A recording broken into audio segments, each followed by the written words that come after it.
ब्रह्मपुर लांचीपल्ली ब्राह्मण साहि स्थित राधाकृष्ण मठ तथा मंदिर प्रांगण में दोल पूर्णिमा और होली पर्व अवसर में नाम यज्ञ अनुष्ठित हो जाइछि। दोल पूर्णिमा रे राधाकृष्ण महाप्रभु को नगर परिक्रमा करा जायतिला, तापरे नाम यज्ञ अनुष्ठित होइतिला। एही कार्यक्रम प्रतिवर्ष दोल पूर्णिमा रे अनुष्ठित होछि। एही कार्यक्रम को मंदिर सभापति प्रमोद कुमार सावत, संपादक महेंद्र कुमार सावत, सह संपादक सत्यनारायण सावत, पिता दिवाकर सावत एवं लांचीपल्ली अंचलवासी सहयोग करथिले। बहु भक्त माने उपस्थित रही राधाकृष्ण महाप्रभु को दर्शन करी आशीर्वाद लाभ करथिले। भक्त मानक पई प्रसाद सेवन रो व्यवस्था मध्य होइथिला। आजर कार्यक्रम विषय रे कहिवे।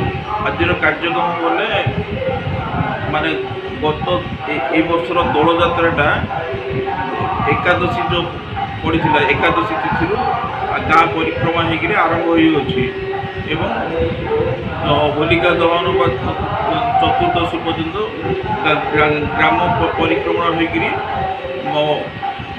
होलिका दहन कार्य सरला पिला माने समस्ते बंधुर पानी आनिकी पूर्णमी तिथि अष्टप्रहरी कर अष्टप्रहरी अन्नदान नामयज्ञ सबू कार्य संपादन पांजी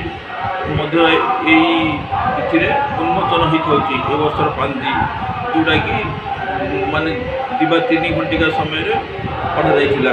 गाँव समस्त माने भक्त वृंद सब ये जगह रही बर्तमान नाम यज्ञ चली जोटा कि सका पर्यटन चलो सका पिलाकर दही हांडी सब भांगी सारापर माने नाम कीर्तन सरला गाँ परिक्रमा हो पिला माने फगु खेलिए जोटा कि बड़ आकर्षण केन्द्रबिंदु हो रही गाँ परिक्रमा कर 10-11 बेलू पिला माने आसिक गाधा पाद कर गंजाम ज्योतिरंजन गौड़ रिपोर्ट संघर्ष टीवी।